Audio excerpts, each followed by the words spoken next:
सात रंग एउटै आकृति, हरेक दिन फरक प्रस्तुति। कार्यक्रम इन्द्रेणी।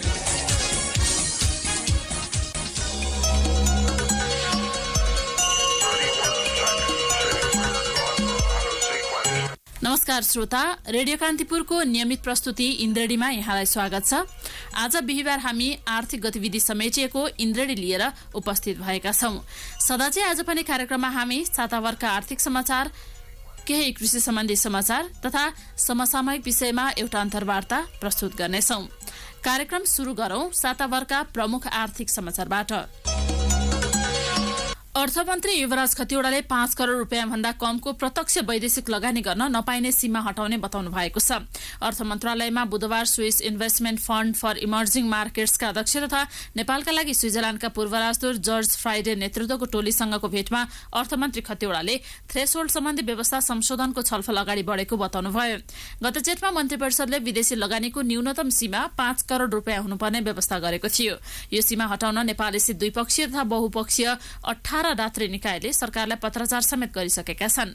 ती निकायले अर्थमन्त्री तथा सरकारका अधिकारीलाई सीमा अधिक रहेको भन्दै त्यसलाई हटाउन वा संशोधन गर्न माग गरिरहेका छन्। दात्री निकायहरूले नेपालमा हालसम्म भएको लगानी मध्ये 90% 5 करोड़ रुपियाँ भन्दा कम लगानी अन्तर्गतको रहेको र यो सीमाले सृजनशील तथा नवीनतम उद्यममा अवरोध गर्ने भन्दै हटाउनु पर्ने धारणा राख्दै आएका छन्। यस धारणा अनुसारको पत्र उनीहरूले प्रधानमन्त्री केपी शर्मा ओलीलाई लेख्दै त्यसको बोधार्थ अर्थमन्त्री युवराज खतिवड़ा, परराष्ट्र मन्त्री प्रदीप ग्यावाली, उद्योग मन्त्री र लगानी बोर्डलाई दिएका छन्। बुधबारको भेटमा अर्थमन्त्री खतिवड़ाले विभिन्न देशसँग दोहोरो कर मुक्ति सम्झौता प्रक्रिया अगाडि बढाइएको, च्यालेन्ज फण्डको शुरूआत गर्न लागि तथा लगानी आकर्षित गर्ने गरी कानून निर्माण गरिएको र विद्यमान कानूनको परिमार्जन गर्ने तयारीमा रहेको जानकारी दिनुभएको मन्त्रालयद्वारा जारी विज्ञप्तिमा उल्लेख छ। चिनिया टोलीले काठमाडौँ टोखादेखि नुवाकोटको छहरे जोड्ने सुरुङ मार्गको प्रारम्भिक अध्ययन सकिएको छ। 9 जनाको टोलीले करिब 1 महिना लगाएर सुरुङको अध्ययन गरेको थियो। अध्ययन टोली चीन फर्किसकेको छ। चैतसम्म टोलीले चीन सरकारलाई अध्ययन प्रतिवेदन बुझाउने भौतिक पूर्वाधार तथा यातायात मन्त्रालय अन्तर्गत विकास सहायता कार्यान्वयन महाशाखा प्रमुख अर्जुन सिंह थापाले जानकारी दिनुभयो। उहाँले भन्नुभयो, प्रतिवेदन बुझाइसकेपछि थप अध्ययनका लागि अर्को टोली आउनेछ। त्यसपछि समझदारी पत्रमा हस्ताक्षर गरिन्छ। त्यसैका आधारमा टोलीले पूर्व सम्भाव्यता अध्ययन पनि गर्नेछ। प्रारम्भिक अध्ययनका क्रममा टोलीले साइट अवलोकन, डाटा संकलन, गल्छी र बालाजु सडकको अध्ययन गरेको थियो। सो क्षेत्रमा पर्ने सबै बस्ती र पहाडको सर्वे गरिएको थापाले बताउनुभयो। कार्यालयले अध्ययनका लागि ठाउँ देखाउन नेपाली इन्जिनियरको टोली पठाएको थियो। टोलीले फर्किएको जानकारी इमेल मार्फत गराएको प्रमुख थापाले बताउनुभयो। सुरुमा सुरुङको दूरी 7 किलोमिटर हुने भन्ने थियो, तर टोलीले 4 किलोमिटर हुन सक्ने प्रारम्भिक अध्ययनका क्रममा जानकारी गराएको छ। सुरुङ निर्माण भएपछि करिब 12 किलोमिटर दूरी घट्नेछ। उहाँले भन्नुभयो, अहिले रसुवागढी, स्याफ्रुबेसी, धुन्चे पुग्छौं। अब धुन्चे नपुगी रसुवागढीबाट स्याफ्रुबेसी, मैलुङ, दोभान हुँदै विदुर आइपुग्नेछ। स्विस सरकारको सहयोगमा अहिले थानकोट चितलाङ सुरुङ मार्गको अध्ययन भइरहेको छ। प्रारम्भिक अध्ययन अन्तिम चरणमा पुगेको थापाले जानकारी दिनुभयो। थानकोटबाट चितलाङसम्मको दूरी 3 किलोमिटर रहनेछ। यसको प्रतिवेदन 1.5 महिनाभित्र आउने उहाँले बताउनुभयो। यता बुटवल पाल्पा सडक खण्ड, सिद्धबाबा सडक खण्ड सुरुङ निर्माणका लागि डिजाइनको काम सकिएर ठेक्का प्रक्रियामा छ। स्विस सरकारकै सहयोगमा सुरुङको विस्तृत सम्भाव्यता अध्ययन गरिएको थियो। नेपाल राष्ट्र बैंकले प्रादेशिक रूपमा आर्थिक गतिविधि अध्ययन थालेको छ। नयाँ अध्ययनमा औद्योगिक, बैंकिङ, पर्यटन, पूर्वाधार, ठूला परियोजना, उत्पादन र रोजगारी लगायत क्षेत्रको अवस्था त्रैमासिक, अर्धवार्षिक र वार्षिक रूपमा सार्वजनिक गरिने राष्ट्र बैंकले बताएको छ। यसका लागि आफ्ना प्रादेशिक कार्यालय तथा विभागमा निर्देशन जारी भइसकेको छ। आर्थिक गतिविधि तथा विशेष अध्ययन मार्गदर्शन 2076 मा तोकिएको ढाँचा अनुसार अध्ययन गर्न अनुसन्धान विभागले सबै निकायलाई निर्देशन दिइसकेको छ। यसैगरी राष्ट्र बैंकले अर्धवार्षिक र वार्षिक रूपमा आर्थिक गतिविधि अध्ययन गर्दै आएको थियो। अनुसन्धान विभागको नेतृत्वमा राष्ट्र बैंकका 7 प्रादेशिक कार्यालय साबिकको क्षेत्रीय कार्यालयको सहयोगमा हुँदै आएको अध्ययनमा 57 जिल्ला मात्र समावेश थिए। नयाँ अध्ययनमा 77 वटै जिल्ला समावेश गरिने राष्ट्र बैंकका प्रवक्ता गुणाकर भट्टले बताउनुभयो। हाल राष्ट्र बैंकले गर्दै आएको आर्थिक गतिविधि अध्ययनमा पर्यटन, पूर्वाधार र परियोजनालाई समावेश गरिएको छैन। मार्गदर्शन अनुसार अब चैतभित्र अर्धवार्षिक र असोजभित्र वार्षिक अध्ययन प्रतिवेदन सार्वजनिक गरिसक्नुपर्नेछ। राष्ट्र बैंकले गत आर्थिक वर्षको सो अध्ययन गत साता मात्र सार्वजनिक गरेको थियो। विदेशबाट फर्केका मध्ये 107 जनाले मात्र सहुलियत दरको युवा परियोजना कर्जा पाएका छन्। यो गत मङ्सिरको तथ्याङ्क हो। कार्तिकसम्म 87 जनाले यस्तो कर्जा पाएका थिए। ऋण प्राप्तिका लागि गरेको आवेदनको तुलनामा प्रवाह भएको रकम निकै कम हो। रोजगारीका लागि विदेशिएका नेपालीलाई स्वदेशमै उद्यम लगाउने उद्देश्य सरकारले विदेशबाट फर्केका युवा परियोजना ऋण कार्यक्रम ल्याएर पनि अपेक्षित ऋण प्रवाह हुन सकेको छैन। यो कर्जामा ऋणीले सरकारका तर्फबाट 5% ब्याज अनुदान पाउँछ। बैंकले पनि आधार दरमा अधिकतम 2% भन्दा धेरै थप्न पाउँदैनन्। यसरी तय भएको ब्याज दरमा ऋणीले 5% घटाएर मात्र तिर्नुपर्छ। गत मङ्सिरसम्म 107 युवाले यो शीर्षकमा 70 करोड 43 लाख रुपैयाँ ऋण लिएका छन्। गत असारसम्म 49 ऋणीले बैंक तथा वित्तीय संस्थाबाट 3 करोड 29 लाख रुपैयाँ ऋण लिएका थिए। विदेशबाट फर्केका युवा परियोजना लगायतका सहुलियत ब्याज दर सम्बन्धी कार्यक्रम लागू भएपछि वैदेशिक रोजगार प्रवर्धन बोर्डले आवेदन संकलन गरेको थियो। त्यतिबेला 18,767 आवेदन प्राप्त भएका थिए। सहुलियत कर्जाका लागि ऋण लिन चाहने मध्ये विदेशबाट फर्केका युवा मध्ये प्रायले कृषि तथा पशुपालन सम्बन्धी परियोजना पेश गरेका थिए। नेप्सेले अनलाइन सञ्चालनका लागि सफ्टवेयर खरिद गर्दा सार्वजनिक खरिद ऐनको उल्लङ्घनका साथै कम गुणस्तरको लिएको छानबिन समितिले निष्कर्ष निकालेको छ। अख्तियार दुरुपयोग अनुसन्धान आयोगको निर्देशनमा धितोपत्र बोर्डले गठन गरेको नेप्सेको विद्युतीय प्रणाली तथा डिस्प्ले बोर्ड खरिद सम्बन्धी छानबिन समितिले स्वचालित विद्युतीय कारोबार प्रणालीका लागि सफ्टवेयर खरिदमा अनियमितता भएको निष्कर्ष निकालेको हो। नेप्सेले खरिद गरेको सफ्टवेयरबाट 2075 कार्तिक 20 देखि कारोबार सुरु गर्दा समस्या देखिएपछि अख्तियारले अध्ययन गर्न बोर्डलाई निर्देशन दिएको थियो। बोर्डले छानबिन गरी प्रतिवेदन अर्थ मन्त्रालयमा पेश गरिसकेको छ। नेप्सेबाट विद्युतीय कारोबार प्रणाली स्थापना गर्ने क्रममा सार्वजनिक खरिद ऐन नियमका व्यवस्था पूर्ण रूपमा पालना गरी स्तरीय प्रणाली सफ्टवेयर तथा डिस्प्ले बोर्ड खरिद गर्न खुला, पारदर्शी, वस्तुनिष्ठ तथा विश्वसनीय प्रक्रिया अवलम्बन गरेको नदेखिएको कान्तिपुरलाई प्राप्त प्रतिवेदनमा भनिएको छ। करिब 11.5 करोड रुपियाँ लागतमा वाइको प्रणालीले सफ्टवेयर बनाएको हो।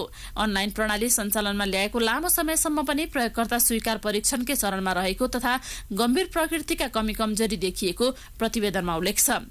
ग्राहकले धितोपत्र खरिद बिक्रीका लागि आदेश दिएपछि ग्राहकको बैंक खाता तथा डिम्याट खाताको वास्तविक स्थिति अनुसार आदेश कार्यान्वयन हुनुपर्नेमा सो पूर्ण रूपमा हुन नसकेकाले नेप्सेले खरिद गरेको सफ्टवेयर स्तरीय भन्न सकिने अवस्थामा नभएको जनाइएको छ। शेयर कारोबारबारे सर्वसाधारणलाई जानकारी दिने उद्देश्यले सार्वजनिक स्थानमा राखिएको विद्युतीय बोर्ड डिस्प्ले खरिदमा पनि अनियमितता भएको प्रतिवेदनको निष्कर्ष छ। यस्तै पुरानो कारोबार प्रणाली हटाई नयाँ नेप्से अनलाइन ट्रेडिङ सिस्टम लागू गर्नुपर्नेमा पुरानैलाई नयाँले प्रतिस्थापन गरेको निष्कर्ष पनि प्रतिवेदनले निकालेको छ। नेप्सेका प्रमुख कार्यकारी अधिकृत चन्द्रसिंह साउदले भने प्रतिवेदनमा लगाइएका आरोप सत्य नभएको दावी गर्नुभयो। पर्यटन बोर्डको प्रमुख कार्यकारी अधिकृत सीईओमा हिम नदी विज्ञ र भूगर्भविद डाक्टर धनञ्जय रेग्मी छानिएका छन्। मंगलबार साँझ बसेको पर्यटन बोर्डको सञ्चालक समितिको बैठकले सीईओमा रेग्मीलाई नियुक्त गरेको हो। स्याङ्जा पौवागढी जन्मथलो भएका 45 वर्षीय रेग्मी 4 वर्षका लागि बोर्डको 5औं सीईओ नियुक्त हुनुभएको हो। भैरवामा निर्माणाधीन गौतम बुद्ध क्षेत्रीय अन्तर्राष्ट्रिय विमानस्थल सञ्चालनका लागि नागरिक उड्डयन प्राधिकरण गृह कार्यमा जुटेको छ। भौतिक पूर्वाधार निर्माण सकेर ठेकेदारले सरकारलाई हस्तान्तरण गरेको 3 महिनाभित्र अन्तर्राष्ट्रिय उडान सञ्चालन गर्ने तयारीमा प्राधिकरण जुटेको हो। यसका लागि पर्यटन तथा नागरिक उड्डयन मन्त्रालयले तयारी कार्यदल गठन गरेर फिल्डमा परिचालन गरिसकेको छ। निर्माण सकिन साथ परीक्षण उडान शुरू हुने नागरिक उड्डयन प्राधिकरणका महानिर्देशक राजन पोखरेलले जानकारी दिनुभयो। लगत्तै अन्तर्राष्ट्रिय विमानस्थलका रूपमा सञ्चालनका लागि प्रमाणीकरण प्रक्रिया पूरा गरिने उहाँले बताउनुभयो।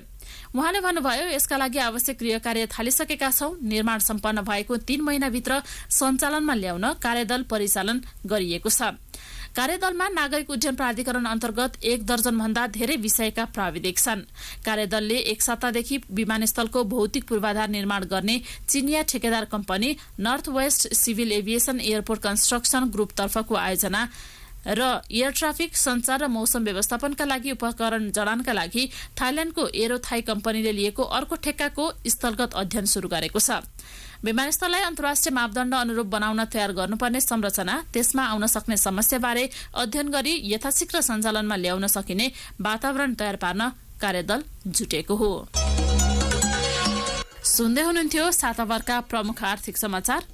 कार्यक्रममा अब प्रस्तुत छ कृषि सम्बन्धी केही समाचारहरू। सरकारले तोकेको समय सीमामा उद्योगीले भुक्तानी नदिएको भन्दै नवलपरासीका उखु किसान पुनः आन्दोलित भएका छन्। माघ 14 देखि 20 गतेसम्म आन्दोलनका कार्यक्रम घोषणा गर्दै उनीहरूले माग पूरा नभए पुनः काठमाडौँ केन्द्रित आन्दोलन गर्ने चेतावनी दिएका छन्। घोषित कार्यक्रम अनुसार राजनीतिक दलसँग छलफल, किसान जागरण अभियान, बृहत किसान भेला, पत्रकारसँग अन्तर्क्रिया र बर्दाघाटको टीसीएन चोकमा प्रदर्शन सहित राजमार्ग अवरुद्ध गरिने उखु उत्पादक कृषक समितिका अध्यक्ष उमेश यादवले बताउनुभयो। माघ 19 गतेसम्म पनि समस्या समाधान नभए पुनः काठमाडौँ केन्द्रित आन्दोलन सुरु हुने यादवले बताउनुभयो। माघ 7 गतेभित्र किसानको बक्यौता रकम तिर्न उद्योगीले सरकारसँग सहमति जनाएका थिए, तर सो समय सीमा बितेको साता हुँदा पनि किसानले रकम पाएका छैनन्। सरकारले पनि उद्योगीलाई कारवाही गर्न सकेको छैन। उखु उत्पादक कृषक समिति नवलपरासीका अनुसार जिल्लाका 2 उद्योगले किसानको 25 करोड रुपियाँ भुक्तानी गर्न बाँकी छ। इन्दिरा सुगर मिलले 14 करोड र लुम्बिनी मिलले 11 करोड रकम तिर्न बाँकी छ। बागमती चिनी उद्योगले भुक्तानी गर्नुपर्ने 9 करोड रकम किस्तामा तिरिरहेको छ। चालु आर्थिक वर्षमा प्याज आयातको परिमाण निरन्तर घट्दछ। गत साउनको तुलनामा मङ्सिरमा 5 गुणाले आयात घटेको भन्सार विभागको तथ्याङ्कले देखाएको छ।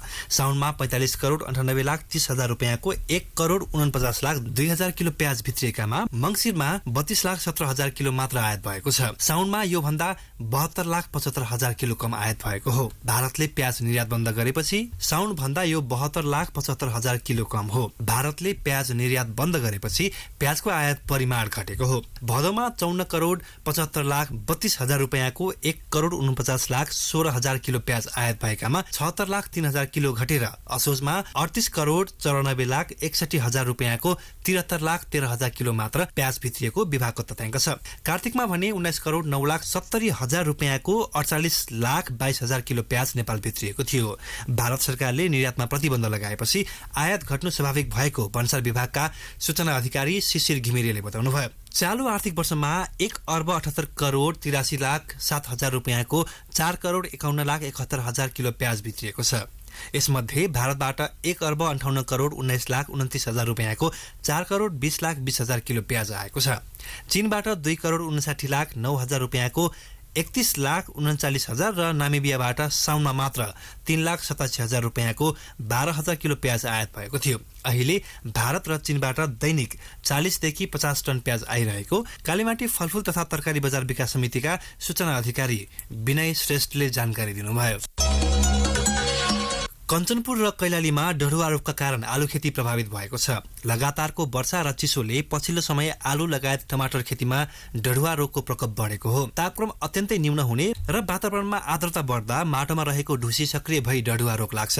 यस्तो अवस्थामा ढुसी गुणात्मक रूपमा बढेर एकैपटक ठूलो क्षेत्रफलमा नोक्सान गर्न सक्ने प्राविधिक बताउँछन्। भीमदत्त नगरपालिका 16 नयाँ कटानका बोट राणाले 5 कट्ठामा लगाएको आलु नफल्दै सुकेको छ। घरमा खानका लागि लगाएको आलु पुरै सखा भएको उनले बताए। ठूलो मात्रामा व्यावसायिक खेती गर्ने किसानले विषादी प्रयोग गर्छन्, तर घर परिवारका लागि ससानो मात्रामा खेती गर्नेले बालीमा विषादी छर्दैनन्। त्यसैले व्यावसायिकको तुलनामा आफ्नै लागि आलु लगाउनेको बढी नोक्सान भएको छ।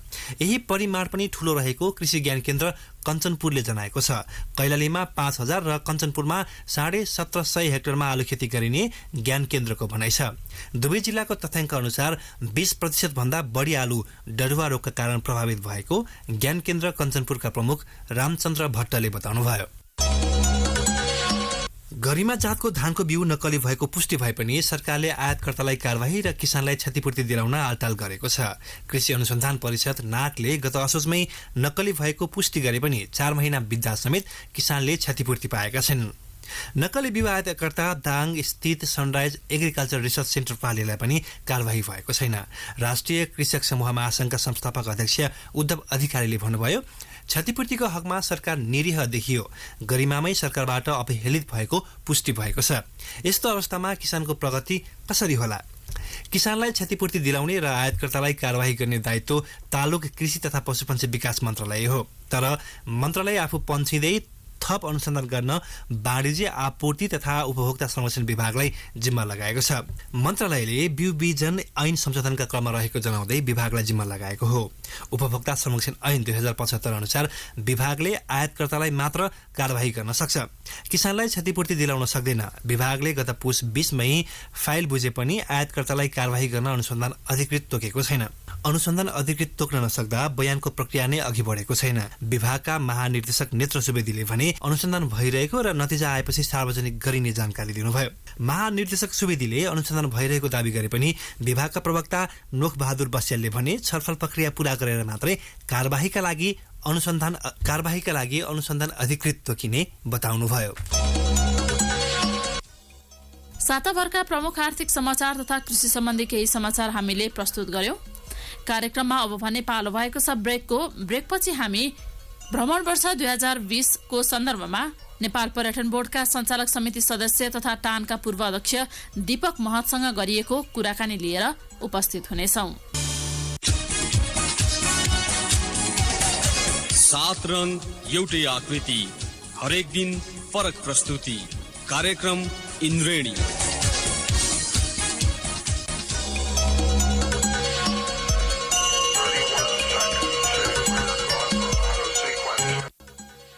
ब्रेकपछि यहाँलाई पुनः स्वागत छ। यहाँहरू सुन्दै हुनुहुन्छ कार्यक्रम इन्द्रेणी अन्तर्गत आज बिहिबार हामी आर्थिक गतिविधि प्रस्तुत गरिरहेका छौं। कार्यक्रममा ब्रेक अगाडिको पहिलो खण्डमा यहाँहरूले साताभरका प्रमुख आर्थिक समाचार तथा कृषि सम्बन्धी केही समाचार सुनिहाल्नुभयो। कार्यक्रममा अब भने प्रस्तुत छ एउटा अन्तर्वार्ता। सरकारले करिब 20 लाख पर्यटक भित्र्याउने योजनासँगै भव्य कार्यक्रमको आयोजना गरी भ्रमण वर्ष 2020 को सुरुवात गर्यो। तर वर्षाले पदमार्गहरूमा पुगेको क्षति, जमेको हिउँले अवरुद्ध सडक मात्रै होइन, ट्रेकिङका लागि अन्नपूर्ण पदमार्ग पुगेका केही पर्यटकको अझै अत्तोपत्तो नलाग्नुले विश्व समुदायमा सन्देश राम्रो प्रवाह हुन सकेको छैन। मकवानपुरको एक रिसोर्टमा 8 जना भारतीय पर्यटकको मृत्युले घाइते बनाएको भ्रमण वर्षलाई चीनबाट सुरु भएको कोरोना भाइरसको संक्रमणले थप त्रसित पारेको छ। यसै सन्दर्भमा सहकर्मी सुरज राजथलाले नेपालमा पछिल्लो समय पर्यटनको अवस्था के छ भनी नेपाल पर्यटन बोर्डका सञ्चालक समिति सदस्य तथा टानका पूर्व अध्यक्ष दीपक महतलाई सोधेका छन्। तत्कालकै कुरा गर्ने हो भनेर भने त्यस्तो निराश हुनुपर्ने अवस्था पनि छैन र एकदमै उत्साही हुनुपर्ने अवस्था पनि देखिन्न। तर घटनाक्रमलाई हामीले अलिकति हेर्ने हो भनेर भने नेपाल 2020 को जुन 20 लाख पर्यटक भित्राउने हाम्रो लक्ष्य छ, त्यो लक्ष्य पुरा हुन सक्ने सम्भावना पनि देखिन्छ। नेपालको पर्यटन क्षेत्रलाई उकास्न पर्यटन बोर्डले चाहिँ के गरिरहेको छ, के कस्ता योजनाहरू बनाएको छ?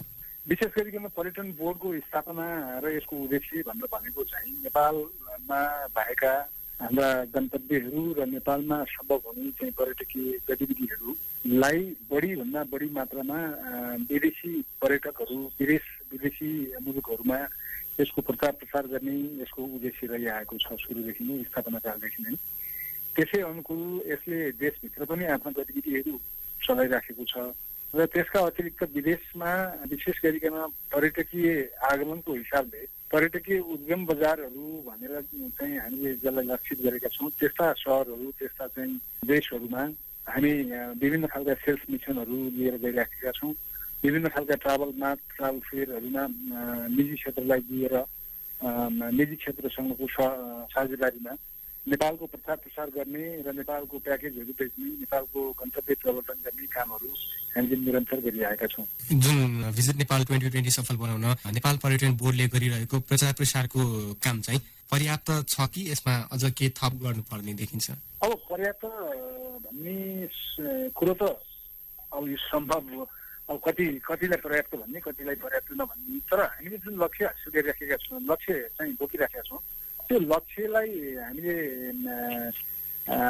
हेर्दाखेरि हामीले आफ्नो टुरिज्म बोर्डको जुन खालको एउटा स्रोत र साधन छ, क्षमता छ, त्यसलाई हेर्दाखेरि चाहिँ हामीले सम्भव भएसम्म प्रयत्न गरिराखेका छौँ भन्ने चाहिँ देखिन्छ। यो नेपालको पर्यटन क्षेत्रमा चाहिँ के कस्ता चुनौतीहरू देख्नुहुन्छ? अब पूर्वाधारका कुराहरू चुनौतीको रूपमा रहेका छन् होइन। त्यसका अतिरिक्त हामीले गन्तव्य प्रवर्धन गर्ने कुराहरू आए, गतिविधिहरूलाई चाहिँ पर्यटकीय गतिविधिलाई वृद्धि गर्ने कुराहरू आयो र त्यसका अतिरिक्त बढीभन्दा बढी पर्यटकलाई सेक्युरिटीका कुराहरू भए। यी हाम्रा चुनौतीका विषयहरू हुन्, तर यसलाई चुनौतीको रूपमा मात्रै नलिएर हामीले अवसरको रूपमा लिन पनि पर्ने हुन्छ। किनभने कोही बेला यस्तो थियो, हामीले 5 लाखको लक्ष्य राखेर चाहिँ भिजिट नेपाल 98 को मिसन अगाडि लिएर आउँदा पनि हामीलाई ठुलै काम गर्यौँ जस्तो लाग्थ्यो। अब अहिले हामीले 20 लाखको कुरा गरिराखेका छौँ। त्यस कारणले गर्दा यो समय परिस्थिति अनुसार यसलाई हामीले बुझ्नुपर्ने हुन्छ यसरी हेर्दाखेरि चुनौती पनि छन् र अवसरहरू पनि सँगसँगै छन्। अहिले विभिन्न सहरहरूमा सारै होटलहरूको चाहिँ एउटा निर्माण प्रक्रियाहरू पुरा भइसकेका, हुँदै गरेका, सञ्चालनमा आइसकेकादेखि लिएर थुप्रै चाहिँ डोमेस्टिक एयरलाइन्सहरूले उडान भरिरहेका र नयाँ नयाँ गन्तव्यहरू अहिले खोल्दै गइराखेका यस्ता कुराहरूले यो हिजो चुनौतीको रूपमा थियो, अहिले अवसरको रूपमा आएको छ भन्नु भने चुनौती भन्ने कुरो चाहिँ निरन्तर नै रहि नै राख्छ। विशेष गरिकन चाहिँ गन्तव्य प्रवर्धन, पूर्वाधारको विकास र गन्तव्य तथा गतिविधिहरूको चाहिँ विकास नै हाम्रो लागि चाहिँ चुनौतीको विषय हो। यसमा जस्तै यो चुनौतीको हजुरले भर्खरै भन्नुभयो जस्तै यो जुन 1998 मा चाहिँ पहिलोपटक भिजिट नेपाल जुन भएको थियो 5 लाख पर्यटक भित्रियो भनेर भन्नुभएको थियो, जुन अब आगामी वर्ष चाहिँ अप्ठ्यारो केही छ सर त्यसो नेपालको पर्यटन क्षेत्रको प्रवर्धन गर्नमा पर्यटन बोर्डले गरेको कामहरू सन्तोषजनक चाहिँ मान्न सकिन्छ कि सकिँदैन? कतिलाई सन्तोष मान्ने कतिलाई नमान्ने भन्ने कुराहरू चाहिँ आफ्नै खालका सोच र आफ्नै खालका चाहिँ विश्लेषणहरूमा पनि निर्भर हुन्छन्। अब मलाई चाहिँ के लाग्छ भन्दा भने अब अहिले तपाईँको नेपाल पर्यटन बोर्डले आफ्नो बजेटको 60% भन्दा बढी हिस्सा चाहिँ पर्यटन प्रवर्धनमा चाहिँ उसले खर्च गर्ने त्यो एउटा बजेट तथा कार्यक्रमहरू चाहिँ अगाडि ल्याएको छ। अब बाँकी रह 40% कुरा केही पूर्वाधारमा पनि खर्च भएका छन्, हुनेवाला छन् र कति कुराहरू अब सचिवालय सञ्चालनका लागि पनि खर्च गर्नुपर्ने हुन्छ। यसले यसरी हेर्दा तपाईँले चाहिँ समग्रमा यसको बजेटको आँकडामा जाँदाखेरि 60% अब बजेटलाई चाहिँ तपाईँ पर्यटन प्रवर्धनमा खर्च गर्दै हुनुहुन्छ भन्दा भने यसलाई सन्तोषजनक मान्नुपर्छ। अब बजेट खर्च गर्दैमा, कार्यक्रम ल्याउँदैमा हुँदैन, पर्यटक आगमनको हिसाबले अनि ती पर्यटकको क्वालिटीका हिसाबले हेर्दाखेरि चाहिँ अब हामीले 20 लाखको चाहिँ लक्ष्य हासिल गरिरहेका छौँ। अहिले पनि गएको वर्ष भन्दा अहिले यो तपाईँको चाहिँ अगस्त महिनासम्ममा 10% चाहिँ आगमनमा वृद्धि देखिएको छ। यद्यपि यो समय भन्दा भनेको हाम्रो 22 घण्टासम्म उडान भइरहेको त्रिभुवन अन्तर्राष्ट्रिय विमानस्थलकोमा उडान समय घटेको छ मेन्टेनेन्सका कुराले।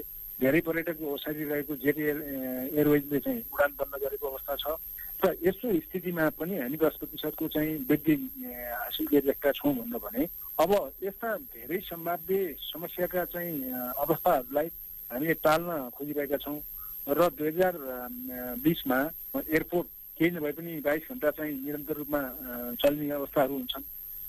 त्यसका अतिरिक्त सेड्युल फ्लाइट मात्रै नभएर हामीसँग चाहिँ ग्राउन्ड खाली भएको उडानको हिसाबले, ग्राउन्डमा अलिकति होलो खोकुलो भएको हिसाबले चार्टर फ्लाइटका पनि कुराहरू अगाडि ल्याउन खोजिराखेका छौँ।